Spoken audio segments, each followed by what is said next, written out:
Give a very warm welcome to Marina Sirtis, Dwight Schultz, and Denise Crosby.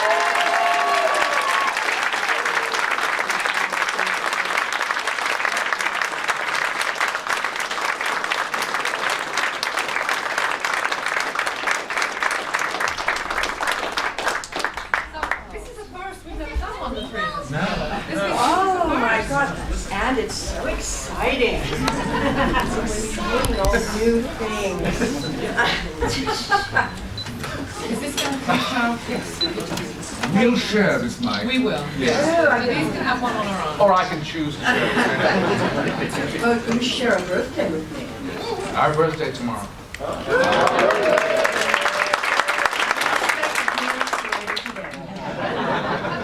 I think I share a birthday with Hitler.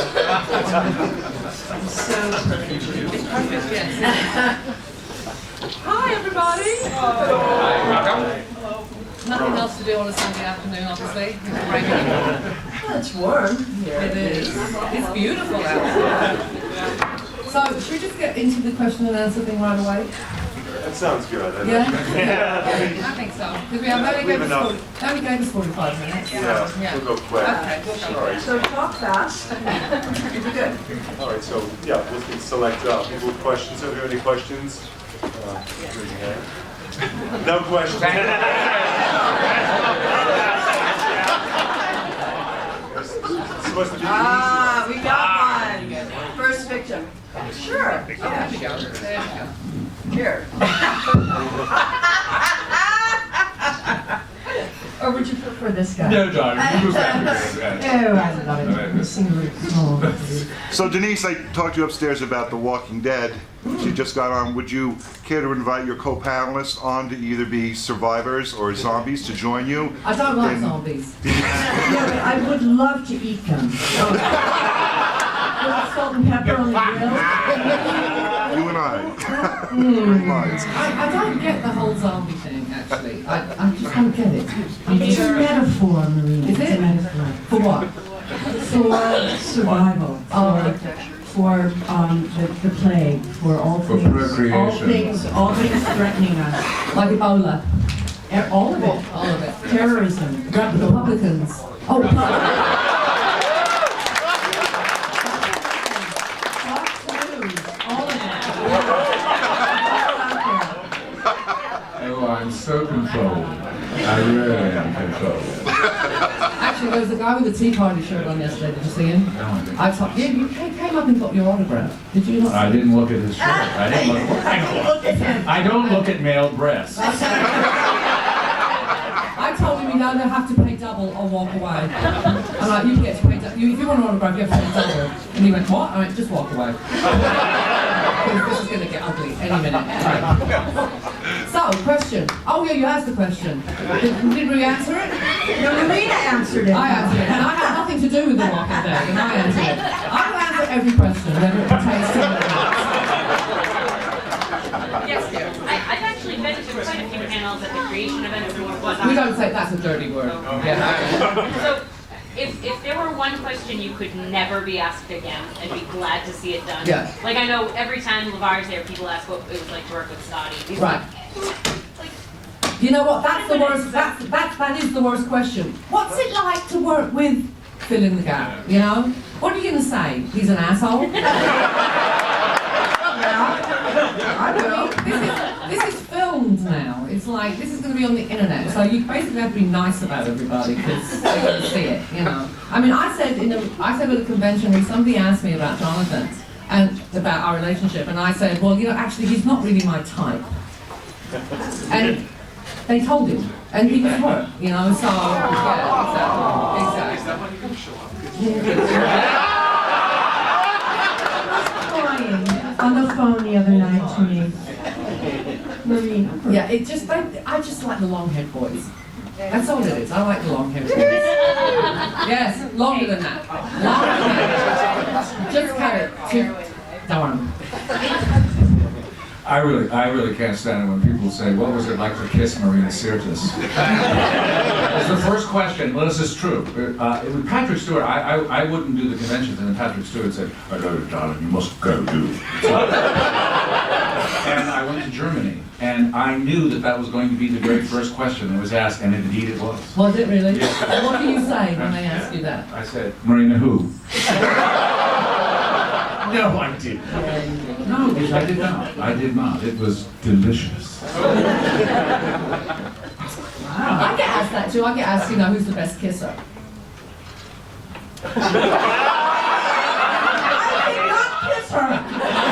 Oh, yes, you did, Denise. But there were no tongues. It was all right. No What is this devolving into? Gates McFadden episode. Okay, let's have another question. Sex talk. Yes. Oh, don't get me started on the menopause. Okay. And with pause. Yeah. That's what my husband says. When women go through the menopause, men have to take a mental pause because their wives go crazy. Yes. Okay, next question. Yes, Tekla. Hi. Can you tell us what projects you guys are working on or hope to work on? I planted her, by the way. So Denise, you go first. Oh my goodness. I am continuing to do a Showtime series called Ray Donovan. It starts in the 3rd season. Thank you. And that starts in January. And that's, it. That damn Carol got me on The Walking Dead. So. Although Tasha Yar could have taken her. What are you gonna do? I couldn't get my phaser. I asked if I could use my phaser, and I think you're on the wrong show. I know you're on The Walking Dead now. So, it's great though that you 2 franchises, girl. That's amazing. Oh, Yeah. It's like Al LeVar Burton, God bless him. There's three awesome things: Roots, TNG, and Reading Rainbow. That's yeah. All good. Dwight? I've had my mouth around a microphone for the last 10 years, and that's where it still is. Now, if I did that, that would be so dirty. Yes, I take advantage, but I'm almost strictly in video games and animation, and unfortunately now, it's so ridiculous. Everything is, you have to write these damn non-disclosure agreements, sign them rather, so you can't talk about things for 2.5 years because that's how long it takes to. But it's the only place I can act is video games, because anything that's offered to me in front of the camera, it's always lawyer, accountant, judge, lawyer, daddy, lawyer. But I can play wizards and decadent people. Yeah. And it's why I got into show business, decadence. Really? Yes. Wow. Of course. Okay. But that's a chocolate, by the way. Chocolate. But anyway, that's it. So I'm working with on a DreamWorks cartoon that's going to open up on Netflix called King Julian, which is just brilliantly written for kids, and a fabulous cast. It's so much fun to do. And I've just finished 2 video games that are bigger than motion pictures for Warner Bros. That are, and I'm really looking forward to them coming out. And I'm in an ongoing online video game called Republique, where I play a god. It's fun to play God. Yeah. So that's what I do. I'm waiting for the call from NCIS again this season. Hasn't come yet. Hasn't come yet, but I'm hoping it will come. You see, I was basically supposed to be in NCIS much more. The first episode I did, they said to me, oh, you're going to love your storyline next season with Ziva. And then she quit. Just selfish. But, so that storyline went by. I think I was going to do like 4 or 5 episodes, so that was kind of sad that didn't happen. And then I did another one, and they did assure me that I would be back. And things are kicking off in the Middle East again. So, and being is quite a topical show, with things kicking off in the Middle East again, I'm pretty sure Mossad will be involved somewhere along the line, and I'll be back.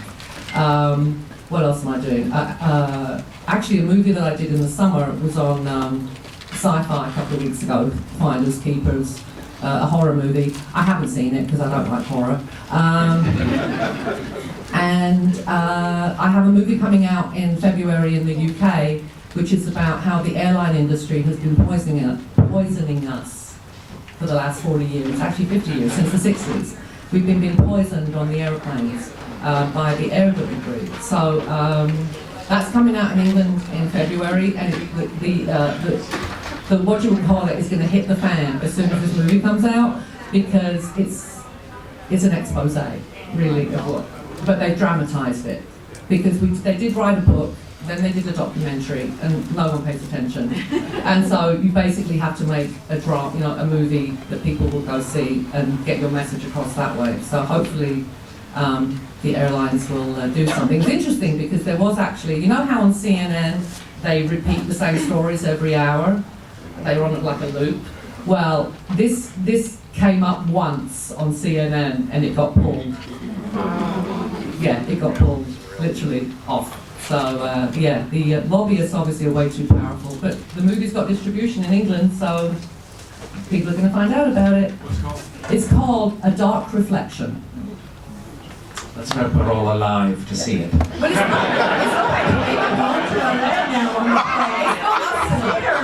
not us so much. You know, imagine we do fly a lot, but it's the crews who are actually dying and getting autoimmune disease and cancer. So, yeah, so it's a very important movie, yeah. And that's what I've been doing. I forgot to add also Star Trek Online. I don't know if you guys have been involved or playing it. Yay. I just am about to go and record. I did one recording about a month ago, and then I have 2 more sessions with Sela. She's very much around, kicking it in the galaxy, Empress of Romulus, so keep playing. Oh, actually, I'm the voice of the computer in the new Star Trek Continues that Vic Mignogna's doing, which is an excellent product, really. It's a shame that he'll never be able to make any money out of it because Paramount own it, you know. Right. Yeah, but he keeps doing it. So Passion. Amazing, yeah. Passion project. Next question. Yes, dear. Is that a fan-related project, I'm assuming? The Star Trek Continues. Yeah, it's but it's the original cat. You know, it's the original, and Vic plays Kirk. Okay. It's like you're watching Bill Shatner, honestly. It really is. Well, a younger version, obviously, and thinner. But see, that kind of thing gets me in trouble. See? I keep forgetting I'm being filmed. Yes. Yes. Next question. Oh, come on. Yeah. Dwight, do you have a theater background? What about doing some theater? Live stage, you're a character. Yeah, I was the first 13 years of my life, I guess, were on the stage. Yeah. It's a totally different thing in theater because they usually get a call to fly to New York and work for $200 a week for 3 months, and you have to get your own apartment, and they assume that you can afford that, and I can't afford that. I can't afford that, and it's a terrible thing. That's why most actors today who say, "What should I do? What should I do?" I tell them to become stand-up comics because they write your own material, do your own thing, and then somebody will see you and Give you a series. Then you'll Give you a sitcom. Exactly. Yes, and it's just really hard. I mean, you have to in this world you have to make some money. Yeah.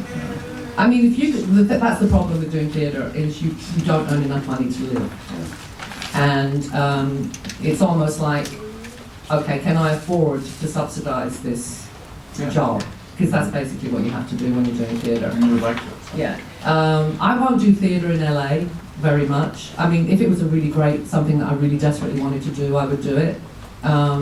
Because they don't respect the theatre in Los Angeles. No. We've got a very small theatre community in Los Angeles, which is great, but for the outside world, you know, the casting directors and the directors and the producers, they never go to the theatre. They think you're doing a play because you can't get a movie or a TV series. And to me, I love the theatre too much for it to be disrespected like that. I mean, I've been to first nights downtown where the big stars show up on the red carpet and they do the red carpet and get interviewed and they go straight out the back door and don't even see the play. So, you know. When I No, I was just going to say, for me, in the sense of theater, it really, I do it for myself. Right. Because I, as an actor, cannot not do theater. So, you know, it is hard. You don't make any money. It's very time consuming. You know, it has to be a project that I really will allow myself to be away from my husband and my son for that amount of time. You know, so it really has to be worthwhile, because I'd rather be with my, my son is 16 now, I've got him a couple more years, and that's really it. Or maybe not, I don't know, the kids are living at home till they're 30 now. What am I saying? They can't afford to leave home Hello. anymore, Denise. Yeah, that's right. What am I thinking? Anyway, but I think for me, the theater just reconnects me, when I can afford to do it, reconnects me as an actor to why I want to do this to begin with. So for me, I have to do it periodically. Yeah, I don't work for free anymore. That's my thing. I just refuse to work for free. Yeah. But I have been offered the Shakespeare Festival down in Orlando next year. I'm considering it because it's to play Lady M in the Scottish play. So it'll be 3 months out of my life, but I've always wanted to do that. Then you should do that. Yeah. That's what I'm talking about. Yeah. But if anyone ever does Medea, not that I want to kill children, it just happens to be in the play that kills kids, but I actually like children when I can hand them back to their owners. Owners, no, I mean parents. As you can see, I don't have children.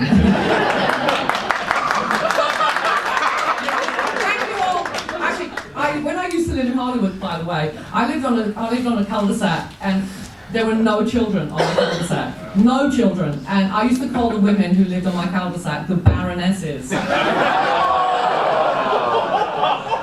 Baron with an E, baronesses.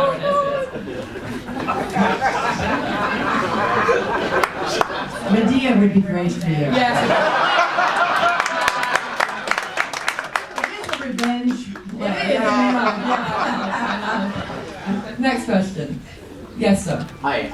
First of all, it's great to see you again. Thank you. At the convention, and to Dwight and Denise, thank you for coming. I think it's your first time to this one.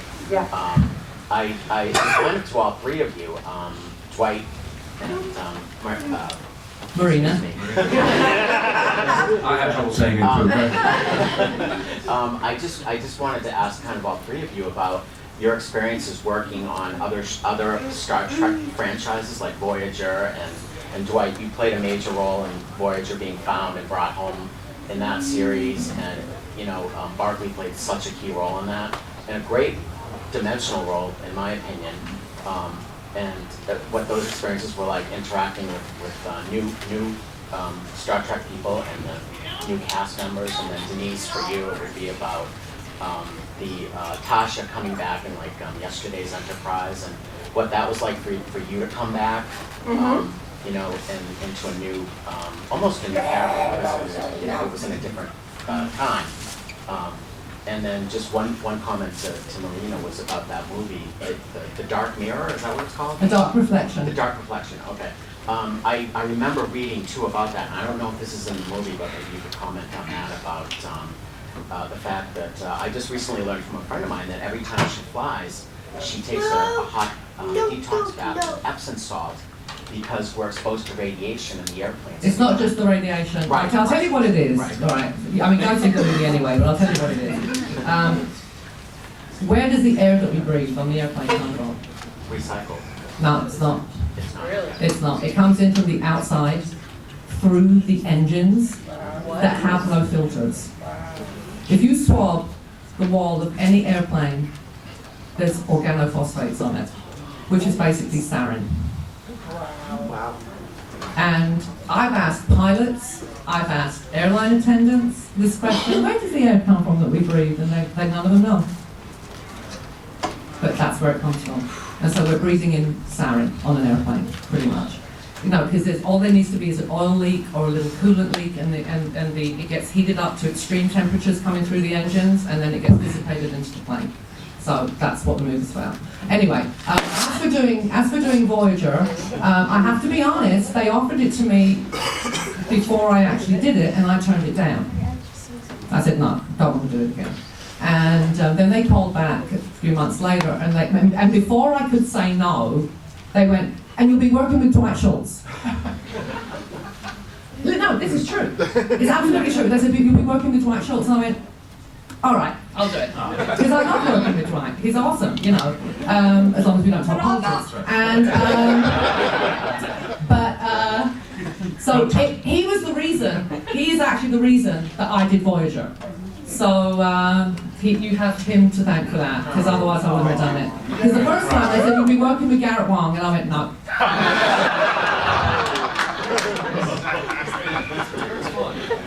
I know Garrett, but it was like, no, I'm not putting my spacesuit on for Garrett, no. I will go on a diet and put my spacesuit on for Dwight Schultz.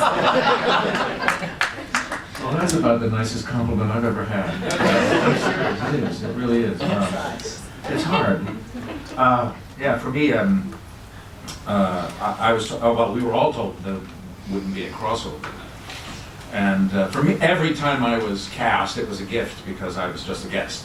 So I never expected the next show. Never. How many episodes did you actually do in the end? Well, for both, For both, yeah. 13. Wow.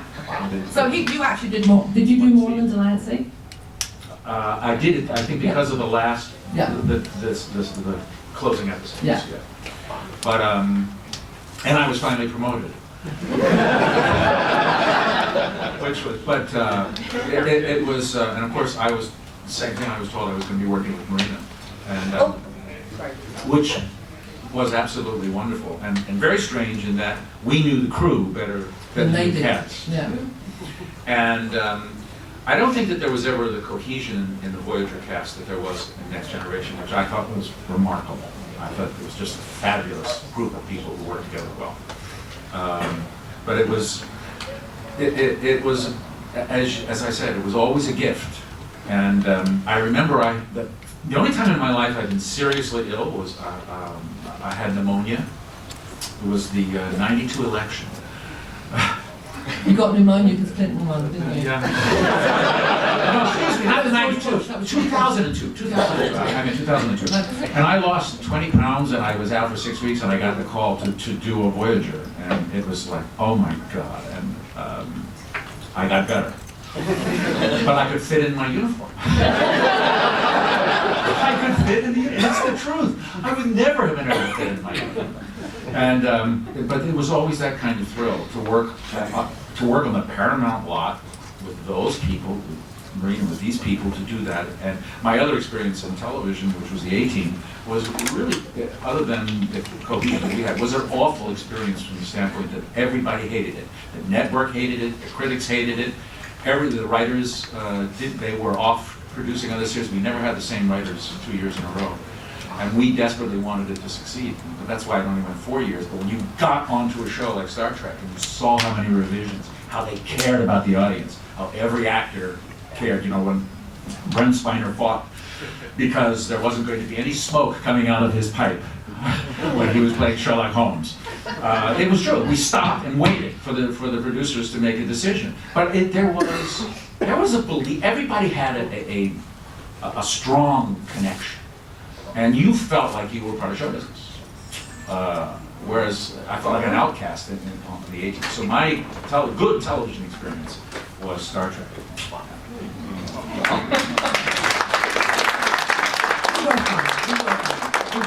Just before Denise answers, I do have to say, you know, for 2 years when we overlapped with DS9, or Deep Sleep 9 as I call it.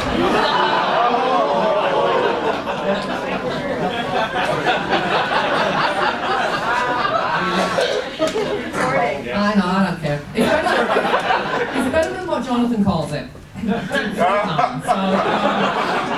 Yeah. So anyway, I used to leave my set because I was friends with Terry Farrell before she ever got the job. In fact, I suggested her for the job, so she needs to be paying me 10%. But I would leave our set, which was noisy and raucous and fun, and I would walk over to the DS9 set to say hi to Terry, and it would be like, I'd be like, did someone die? And then, of course, because like you said, we knew the crew, they would see me, oh, Marina, and suddenly it would get louder and louder and louder, and the director would go, what just happened? What just happened? Oh, Marina, it's you. So, yes, Denise, sorry. You're so funny. I was just thinking, to get pneumonia.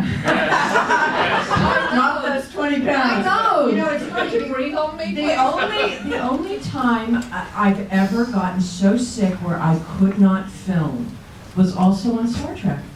And when I was called back to do yesterday's Enterprise, first of all, I thought, you've got to be kidding me. I mean, I'm dead. How are you going to do this? And, you know, Rick Berman called me and said, there's a script that we're doing where Tasha Yar is alive. And, you know, and I said, well, whoa, wait a minute, what do you mean? And he said, no, it's really good, let me just send it to you, and you'll see. And of course, it was amazing, this amazing script. But when I was filming that, one day I got so, I just had the flu and it's the only time I've ever not been able to shoot. And fortunately they had enough, they could shift gears and shoot something else that day. But it was wonderful to come back and do that episode. It took me completely by surprise, and it was just a wonderful way to continue and be part of the series and check in on these guys and see what had changed and what hadn't changed. And certainly the trailers were bigger and better, and the food was better. And not as good as the Voyager food.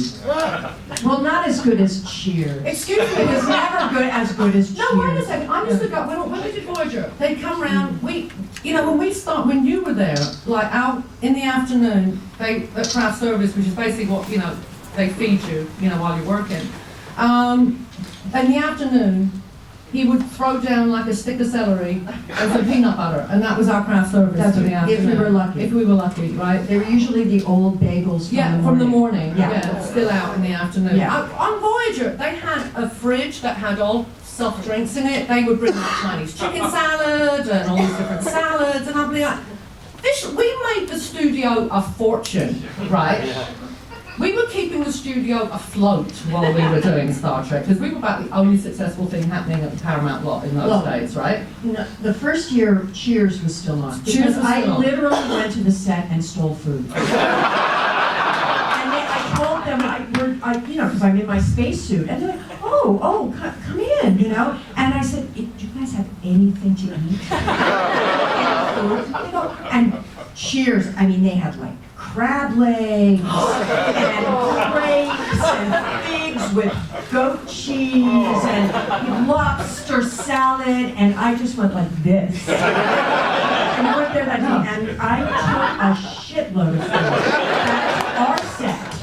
And they said, where's this from? I said, Cheers. And they said we can come anytime we want and get food. Yeah. I will always, when I ever meet, God willing, Woody Harrelson, I'm going to thank him again. Yeah, he was probably screwing an extra when you went. Sorry, I got that goddamn crab leg and it kept me going. He kept disappearing, you see. I heard this, not I know this for certain. I might be casting horrible rumors, but, apparently he was banging the extras. Oh, sorry, not allowed to call them extras anymore. He was banging the atmosphere.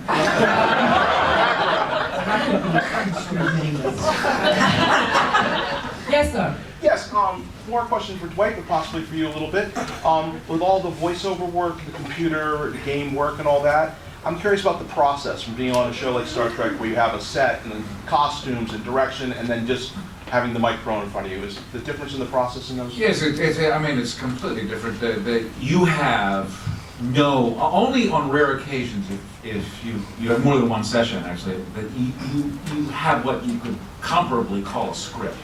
Generally, to audition, you generally get 4 or 5 lines that you do an MP3 and send it in, and they say, you got the job. And then you come in and you're there alone. And you have somebody there giving you a context for every line, and then you deliver the line. And you're floating in space. But every once in a while, if you get it's a high-priced game, it's a big game, they'll show you the template, which allows you to see 5, 6, 7, 8, 9, 10 levels. And now it's 360. No, yeah, it's 360 degrees. Now it's everything is mocap. So I was doing voice acting, and now I'm out acting in space again, getting paid just for voice acting. Whereas I used to get paid in front of the camera. Now you're out there doing everything, but and you have a real script.